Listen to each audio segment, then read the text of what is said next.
안녕하세요. 오늘 뉴스레터의 주요 내용은 다음과 같습니다. 1. 한국의 핵무기 창고. 2. 신기한 전략. 최근 북한에 잇따른 미사일 도발로 대한민국의 안보가 위협을 받고 있습니다. 이런 상황에 미국도 강력하게 규탄하며 한국의 안보 보장을 위해 모든 조치를 다 할 것이라며 그동안 보여주지 않았던 협력 모습을 보여주고 있는데요. 이런 가운데 우리도 자체적으로 각종 무기 체계들을 더욱 빠르게 도입할 수 있는 절차가 최근 마련돼 북한을 비롯해 주변국들이 크게 긴장하고 있다고 합니다.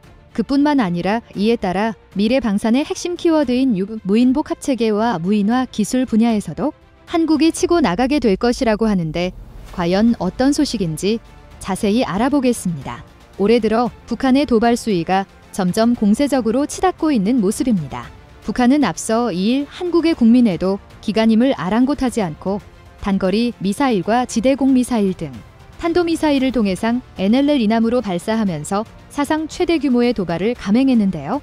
그간 해안포와 방사포를 NLL 이남으로 쓴 적은 있으나 탄도미사일은 이번이 처음이었는데 미사일 방향이 울릉도 쪽이라 한때 울릉군엔 공습경보가 발령되기도 했습니다. 그리고 이런 북한의 대륙간 탄도미사일 발사에 대해 미국은 UN 안보리 결의 위반이며 강력히 규탄한다는 성명을 잇따라 냈는데요. 심지어 동맹인 한국의 안보 보장을 위해 필요한 모든 조치를 하겠다고도 밝혔습니다. CNN에 따르면 미 백악관 국가안보회의는 북한의 대륙간 탄도미사일 발사를 강력히 규탄한다며 바이든 대통령과 백악관 안보팀이 동맹국 우방국과 협력해 상황을 평가 중이라고 밝혔습니다. 그러면서 이번 발사는 지역 긴장감을 높이고 안보 상황을 불안정하게 만들 위험이 있다며 모든 나라가 북한의 행위를 규탄해야 하고 북한은 불안정을 야기하는 행동을 중단해야 한다고. 여기서 더 나아가 미국은 대한민국 방어를 위한 다양한 노력을 보여줌과 동시에 꼭꼭 숨겨왔던 하늘의 눈을 우리에게 처음으로 공개하며 한국이 동북아 안보의 핵심 축임을 강조했습니다. 얼마 전 우리 국방부는 미국 5대 정보기관 중 하나인 국가지리정보국 NGA를 방문해 한미 정보협력과 북한 위협에 대한 대응 방안을 논의했는데요. 이 자리에서 우리 국방부는 NGA로부터 북한의 핵 미사일 활동에 대한 브리핑을 받으며 최근 북한이 감행한 미사일 무더기 발사와 포병 사격에 관한 정보를 공유받았습니다. 특히 NGA는 NLL 남쪽으로 떨어진 탄도미사일을 포함한 북한 연쇄 도발의 발사 원점들을 한눈에 또렷이 볼 수 있는 이미지를 우리에게 보여주며 막강한 정보 역량을 드러냈습니다. 미 국방성 산하 NGA는 방대한 위성 드론 영상 정보를 분석하는 질이 공간정보 담당 정보기관으로 머리 위에 CIA, NSA로도 불리며 하늘과 우주에서 지상을 감시해 하늘의 눈으로 통합니다. 즉 이번에 미국이 하늘의 눈을 한국에 처음 공개하는 이례적 행보를 보인 것으로 앞으로는 한미가 북한의 미사일 도발에 더욱 신속하게 대응할 수 있는 바탕이 될 것으로 보이는데요. 그런데 우리도 오로지 미국에만 의지해서는 안 되며 자체적으로도 북한에 대응하기 위한 여러 가지 대응책을 마련해야 합니다. 이런 이유로 최근 우리 군은 북한의 신형 탄도미사일과 순항미사일에 대응할 수 있는 새로운 대응체계를 확보하기 위해 한국형 삼축체계 보강에 나서기로 했습니다.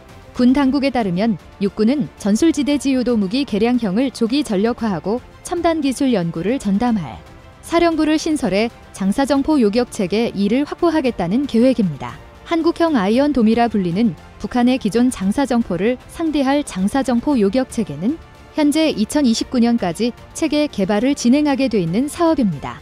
이에 대해 육군은 북한의 저탄도 공력 비행 신형 미사일과 대구경 방사포 등을 요격할 수 있는 체계라고 설명했는데요. 즉 북한이 최근 잇따라 발사한 북한판 이스칸데르, 북한판 에이테킴스, 유도 기능이 있는 600mm급 초대형 방사포를 요격하는 능력을 확보하겠다는 의지로 해석됩니다. 장사정포 요격체계 2는 사실상 북한 단거리 탄도미사일 3종 세트를 상대하는 새로운 체계로 전술지대지유도 무기 2형, 순항미사일 대응체계, 고위력 초정밀 전천후 장거리 타격이 가능한 미사일 전력 등 한국형 삼축체계의 능력이 보강될 것으로 보입니다. 그런데 앞으로는 이러한 무기체계들이 보다 빠르게 도입될 것으로 전망되고 있어 북한이 긴장하고 있다는데요. 필요한 무기를 적기에 공급하는 것이 무엇보다 중요한 만큼 우리 군은 나날이 발전하는 과학기술을 빨리 각종 무기체계에 적용할 수 있는 새로운 획득 절차 설계 방안을 마련하기로 한 겁니다. 엄청난 파괴력을 가진 무기체계는 국력의 기반이 되는 국방 능력을 좌우하기 때문에 무기를 만들거나 도입하는 국가가 독점적으로 사용하는 건 당연한 일입니다. 일반적으로 무기체계를 해외에서 사오거나 국내에서 개발해 군에서 쓸 수 있게 하는 것을 획득이라고 하는데요. 구매 개발이라고 해도 될 말을 어렵게 획득이라고 표현하는 건 절차가 갖는 전문성 때문으로 획득은 어떤 무기를 만들지 살지 그 개념부터 최종 생산품이 수요자에게 공급될 때까지 거치는 일련의 과정입니다. 우선 프랑스의 경우 핵무장을 안보의 기본으로 삼고 든든한 방위산업을 바탕으로 자유롭게 군사력과 외교력을 활용하는 획득구조 전략을 선택했습니다. 이를 위해 프랑스는 방산회사들을 통합하고 해외에서 구매해오는 게 저렴한 무기들도 무조건 국내에서 만들었고 소요제기와 연구개발 생산이라는 3단계를 모두 통합한 병기본부 DGA를 만들어 방위산업을 끌어가고 있습니다. 이런 노력 덕분에 프랑스는 냉전 시대에도 NATO와 달리 독자적 노선을 걸어왔고 세계 100위 방산 업체 순위에 프랑스 업체가 8개나 포함될 정도로 방위산업이 성장했습니다. 반면 우리나라의 경우 제대로 된 획득 절차가 생긴 건 1972년으로 이때 소요기획제도와 국방획득관리제도가 도입됐습니다. 이후 시행착오를 거듭하던 우리 군은 1979년에 국방기획관리제도를 도입했는데 미국이 활용하던 계획예산 PPBS로 정해진 국방지원을 목표에 따라 효율적으로 배분하는 업무 방법입니다. 1983년부터는 좀 더 진화한 국방기획관리제도 PPBES라는 미국 제도를 도입해 해외 구매 절차를 제도화했고 획득의 모든 단계의 품질 보증에 대한 개념을 이후에도 수십여 차례 획득 제도의 개선이 있었지만 근본적으로는 미국의 제도의 바탕을 두고 있었는데요.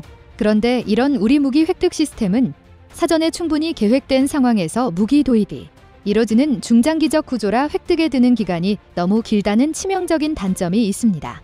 그뿐만 아니라 4차 산업혁명이 요구하는 연결성과 융통성 측면에서 비효율적이라는 평가가 있으며 제도가 오래된 만큼 신기술을 적용한 새로운 개념의 무기체계 발굴을 하는데 제한적이라는 의견도 나옵니다. 이러한 점을 보아 최근 안보 환경이 급변한 만큼 이제는 변화가 필요한 시점으로 보이는데요.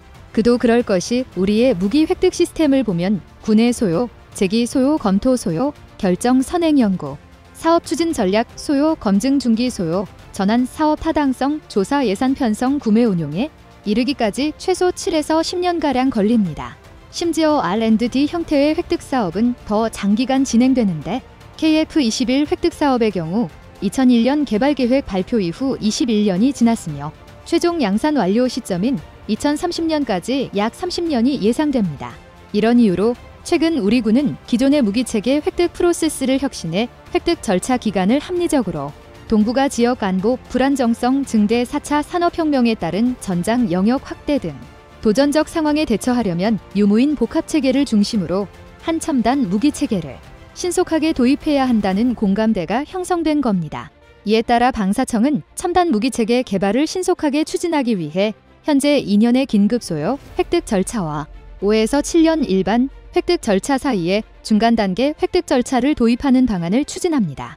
또 방사청은 K9 유무인 복합포대 군집 공격 무인 수상정, 다목적 커피탑 무인 편대기 등 지상 해상 공중 분야의 유무인 복합체계 시범 개발 사업을 통해 2027년까지 관련 기술 개발과 시제품을 확보한다는 계획을 밝혔습니다. 이렇게 되면 무인화 기술이 적용된 K9 자주포와 떼를 지어 적 함정을 공격하는 무인 수상정 시제품이 5년 이내에 출시되는 놀라운 일이 벌어지는 건데요. 새로운 획득 절차가 민간 기술력을 군으로 유입하는 마중물 역할을 할 것으로 기대되는 이유입니다. 이뿐 아니라 얼마 전 미래 방산의 핵심 키워드인 무인복합체계와 무인화 기술이 DXKORA 2022에서 대거 공개됐는데 앞으론 이러한 무기들도 빠르게 획득할 수. 이 자리에서 한국은 4단급 이상의 고성능 무인 전략기와 스텔스 기능을 고려한 차세대 무인 전투 드론, 다목적 무인 차량인 아리온 스멜까지 다양한 제품을 전시했었는데요. 특히나 바퀴 달린 로봇 아리온 스멜의 개발이 완료되면 폭탄을 탐지하고 제거하는 것은 물론 북한 병사의 AK-47 소총을 맞아도 견딜 수 있어 북한에 대응할 주요 무기체계가 될 것으로 기대됩니다. 우리가 직면한 다양한 도전적 상황을 슬기롭게 해결해 나가려면 국방혁신은 선택이 아닌 필수로 보이는데요. 첨단 과학 기술을 얼마나 빠르게 우리 군에 적용하느냐에 따라 국방혁신의 핵심이 될 것으로 보이며 자주국방의 기틀을 마련하는 중요한 마중물이 될 것으로 보입니다. 새로운 획득체계 설계와 법제화가 어떻게 이뤄질지 관심있게 지켜보겠습니다. 현재 일본에서는 일본의 자동차 매체들이 잇따라 내놓고 있는 한국 이슈로 인해 일본 정부와 일본 기업들이 연일 경악과 당혹감을 감추지 못하고 있습니다. 이는 한국 기업들이 일본은 절대 따라올 수 없는 엄청난 마케팅 전략을 펼치면서 끝내 한국의 국력 또한 일본을 가볍게 제치고 남을 정도로 승승장구를 거듭하고 있다는 것입니다. 이와 관련해 일본의 자동차 매체인 카미카워뷰는 일본 시장에 상륙한 한국산 전기차가 과거와 달리 경이로운 성장세를 보인다며 하루가 다르게 급성장하고 있는 한국의 국력에 매우 큰 부러움과 감탄을 터뜨렸습니다. 먼저 이 매체는 거두절미하고 올해 2월부터 한국의 현대차가 주력 전기차 모델인 아이오닉 5와 넥소를 일본 시장에서 본격적으로 판매하고 나섰다고 보도했습니다. 뒤이어 일본 자동차 매체인 카미는 일본 자동차 수입조합 JAIA이 작성한 통계에 따르면 올해 2월부터 9월까지 일본에서의 현대차 판매량은 363대에 이른다고 보도했습니다. 그러면서 일본 매체는 이 결과를 놓고 보면 별거 아니라고 생각하는 사람도 있겠지만 이는 괄목할 만한 대이변과 다름없다고 극찬했습니다. 이는 현대차가 일본에 진출한 여느 자동차 기업들과 달리 대대적인 홍보 활동을 전개한 것도 아니고 더군다나 현장 판매점을 통해서가 아닌 오로지 온라인 판매를 통해서만 전기차 판매가 이뤄진 사실을 놓고 봤을 때 이러한 판매 실적은 상당히 놀라운 성과일 수밖에 없다는 것입니다. 그리고 현대차는 일본 시장에 다시 진출하기에 앞서 일본의 젊은 층을 상대로 카쉐어링 서비스를 적극적으로 전개함에 따라 핵심 소비층인 일본의 젊은 층으로부터 상당한 반향을 끌어내고 있다는 것입니다. 무엇보다 일본 매체는 현대차가 일본 시장에 다시 진출하면서 이처럼 일본의 젊은 층을 주요 공략 대상으로 손꼽고 나선 것은 그럴만한 이유가 있기 때문이라고 보도했습니다. 바로 한국차를 바라보는 인식에서 일본의 기성세대와 젊은 세대가 상당한 입장 차이를 보인다는 것입니다. 그도 그럴 것이 일본의 기성세대들은 일본 자동차가 전 세계적으로 빛났던 과거 시절에 대해 큰 향수를 느끼고 있고 또한 당시에 일본보다 뒤처져 있었던 한국 차에 대해서도 뿌리 깊은 관념을 쉽게 바꾸지 못하고 있다는 것입니다. 하지만 이 매체는 기성세대와 달리 10대와 20대를 아우르는 일본의 젊은 세대들에게는 이러한 인식을 전혀 찾아볼 수 없다고 보도했습니다. 그 때문에 현대차는 이러한 중립적인 시각을 가진 세대를 타깃 삼아 조금 앞선 수요를 예측해 재빠른 움직임을 펼치고 있다는 것입니다. 이는 달리 말해서 한국 자동차가 편견이 없는 젊은 세대를 공략함으로래 장래에는 이들이 일본 경제의 중심이 되는 순간 일본의 자동차 시장을 통째로 거머쥐려 한다는 것입니다.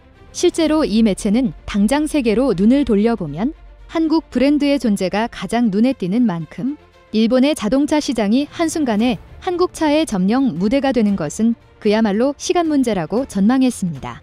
특히 일본 매체는 다른 일본 자동차 브랜드에 비해 한국차 브랜드는 훨씬 젊은 감각을 갖추고 있다고 보도했습니다.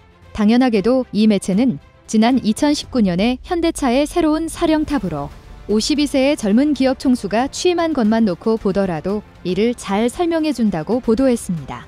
그리고 이 매체는 비단 자동차 브랜드뿐만 아니라 국가 브랜드를 비교해 보더라도 이미 한국은 일본의 경쟁 상대가 되질 못할 만큼 엄청난 위상을 과시하고 있다며 매우 큰 부러움을 나타냈습니다. 실제로 이 매체는 공교롭게도 같은 시기에 한국과 일본에서 방역 의무를 해제하고 여행 재개를 실시했음에도 불구하고 오히려 세계적인 관심을 받는 것은 유독 한국이라고 보도했습니다. 이는 일본 정부가 입국 시 방역 대책을 대폭 완화함으로써 복원하기 이전 수준의 인바운드를 통한 국내 소비 증진을 기대했지만 일본의 외국 여행객들이 몰려들기는커녕 외국 여행객 대다수가 한국으로 몰려들고 있다는 것입니다. 그러면서 다시 본론으로 되돌아온 일본 매체는 이러한 전략을 통해 자국의 젊은 세대를 급속하게 파고들고 있는 한국 문화와 한국 자동차는 급기야 일본 국내 시장뿐만 아니라 일본차 브랜드가 독점하다시피 한 동남아시아 시장에서도 상상을 초월하는 광경을 연출하고 있다고 보도했습니다. 바로 올해 태국의 수도인 방콕과 인도네시아의 수도인 자카르타에서 각각 열린 국제 모토쇼만 놓고 보더라도 이러한 상황을 적나라하게 확인할 수 있었다는 것입니다. 실제로 이 매체는 현재 이들 국가에서 일본차의 판매 점유율이 여전히 높다면서도 이번 오토쇼에서 단연 주목받은 것은 다름 아닌 한국차 브랜드였다고 보도했습니다. 특히 이 매체는 태국과 인도네시아에서 치러진 오토쇼에 일본 기업들도 함께 참가했지만 가끔 일본 차의 향수를 느낀 노령층만 다녀갔을 뿐 한산하기 이를 데 없었다고 한탄했습니다. 하지만 한국 차 부스에는 최신 트렌드에 민감한 현지 젊은 층들이 인산인해를 일했다는 것입니다. 그러면서 일본의 자동차 매체인 카미는 동남아시아 지역에서 일본 자동차의 점유율을 한국 기업자들에게 빼앗기는 것은 당장 어렵지만 먼 장래를 내다보면 일본의 젊은 층과 마찬가지로 한국 문화에 매료된 이들 국가의 젊은 세대들이 주류 소비층으로 자리 잡는 시기가 오면 그때에는 일본 기업자들에게 되돌이킬 수 없는 재앙이 들이닥칠 것이라며 매우 거센 탄식을 터뜨렸습니다. 또한 일본 매체는 여기에 더해 한국차는 전기차로 대표되는 배기가스 무배출 차량 ZEV 개발에 있어서 세계 선두기업으로 자리 잡고 있는 반면에 일본의 자동차 기업들은 아무런 개발로 역을 펼치지 못하고 있는 사실을 비춰봤을 때 한국 기업들의 세계시장 석권은 어찌 보면 당연할 수밖에 없다고 보도했습니다. 특히 일본 매체는 자국 정부가 보건이기에 제대로 된 방역 대응을 펼치지 못한 탓에 결국 국경봉쇄라는 최악의 악수를 두고 나섰는데 이는 결과적으로 일본의 자동차 산업을 고사 직전까지 내모는 사상 최악의 상황을 연출했다고 비판했습니다. 이는 한국을 비롯한 주요 선진국들은 보건액이 와중에도 경제교류와 산업혁신을 게을리하지 않았고 여기에 더해 최신 기술 개발에도 필사적인 행보를 이어왔지만 일본은 오히려 세계와의 교류를 거부한 채 지난 3년 동안 국경을 단단히 걸어 잠근 탓에 일본 경제와 일본 산업에 되돌이킬 수 없는 파국을 초래했다는 것입니다. 그리고 이를 직설적으로 표현하면 일본의 자동차 산업이 이른바 잃어버린 3년을 거치게 되면서 마지막 남은 일본의 자존심마저 허무하게 무너뜨리게 됐다는 것입니다. 그 때문에 일본 매체는 자국 정부와 기업들이 과거와 달리 상반된 위상을 보이는 한일 관계를 터부시하고 한국을 상대로 기고만장을 거듭한다면 더 심각한 위기를 맞닥뜨릴 수 있다며 일본 사회의 각별한 주의를 촉구했습니다. 결국 일본 매체의 이러한 보도는 한때의 영광에 도취한 것도 모자라 자신의 패착을 감추기 위해 세계로 향하는 문을 단단히 걸어 잠그고 독야청청만 부르짖을수록 오히려 위기의 눈덩이는 더욱더 커질 수밖에 없음을 매우 적나라하게 표현하고 있는 것입니다. 방어체제의 단점 100%는 없다. 결국 더 큰 피해를 보기 전에 원점을 초토화해야 하는데 핵을 가진 적을 상대로 원점을 초토화하려면 핵으로 응징해야 모든 전의를 상실하게 해야 다 필요 없고 하루빨리 핵 전술 미사일 개발을 해야 합니다. 가장 중요한 건 보병의 로보캅 같은 보호복 장비다. 어떠한 총기의 탄약도 방탄되는 강화복을 만들어 보급해야 한다. 등 쪽에는 단거리 유탄 발사기도 장착하면 더 좋을 듯. 헬멧은 냉난 반기능에 허드 장착해서 정밀조준 사격 가능하게 하고 이걸 먼저 만들어야 한다. 해본들 핵 보유 못하면 전쟁 억제 불가. 우크라 러시아 전쟁 이런 식이면 조만간 러시아 전술핵 사용할 듯 결국 힘의 논리만이 전쟁을 지배할 것. 5년 내에 제3차 세계대전이 안 일어나면 다행? 제2의 한반도 전쟁도 일어날 수 있다는데 정답은 민노총한테 물어보시고